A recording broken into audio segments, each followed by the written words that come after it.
Hai, perkenalkan nama saya Manuela Valentina Mesini, NIM 71 2018 131. Di dalam video ini adalah video tugas akhir semester saya di mata kuliah Teologi Komunikasi mengenai refleksi saya selama saya mempelajari Teologi Komunikasi di dalam satu semester ini. Ada dua pertanyaan yang diajukan kepada saya. Yang pertama, apa saja yang saya pelajari dan teori apa yang paling mengena di dalam diri saya? Kemudian, adakah perubahan dalam diri saya ketika saya mempelajari teologi komunikasi? Yang pertama, apa saja yang saya pelajari di dalam teologi komunikasi dan teori apa yang paling mengena? Teori Habermas yang mengatakan bahwasanya manusia memiliki kebebasan. Ketika manusia itu memiliki kebebasan, ada risiko yang harus manusia tanggung. Contohnya, kebebasan berkomunikasi.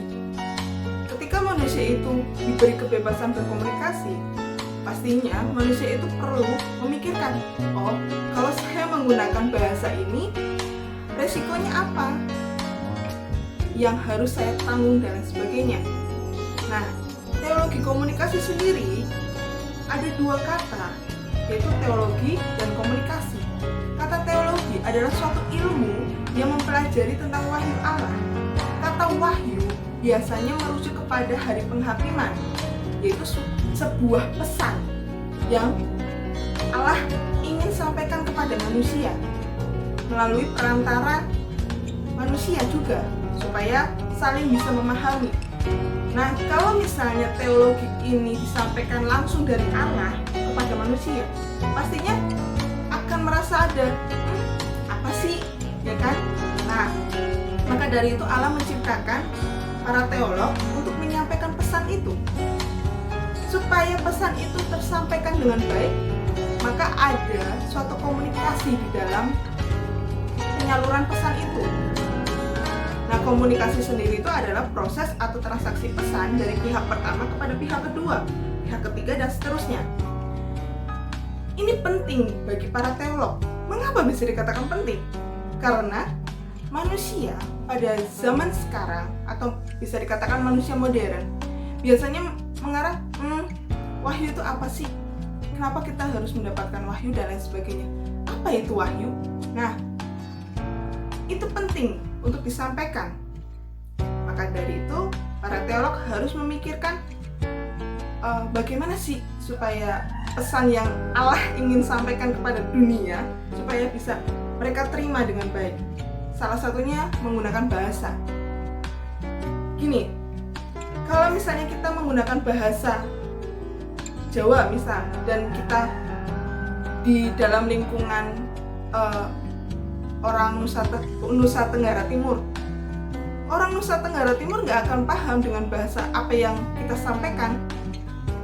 Atau misalnya dari orang luar negeri, para teolog ini dari luar negeri terus kemudian menyampaikannya di Indonesia. Orang Indonesia ada beberapa yang memahami, ada beberapa juga yang tidak memahami.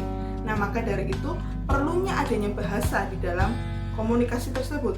Lalu, adakah perubahan dalam diri saya? Ada, walaupun belum secara signifikan, tapi yang jelas ada. Ketika saya menerima mata kuliah ini dengan rasa hati, ada pengaruh di dalam hidup saya.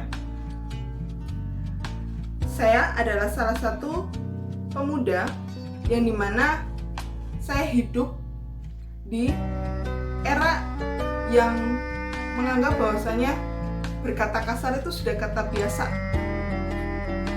Namun setelah saya diberi suatu wejangan atau bisa dikatakan nasihat dari Kak Iki, bahwasanya kita para teolog itu dipandang sebagai orang yang suci. Berarti kita harus bisa mengkomunikasikannya dengan bahasa yang baik. Ya, memang sebelum saya menerima mata kuliah ini, saya memang jarang sekali untuk mengatakan kasar, kecuali dengan orang-orang yang sudah memahami saya. Namun ketika saya setelah menerima ini, saya semakin paham, oh seperti ini toh ternyata. Dan menurut saya pengajaran Kak Iki ketika 1 semester ini seperti kakak sendiri, itu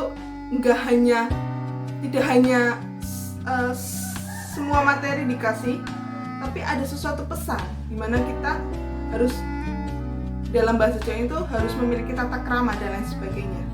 Itu menurut saya.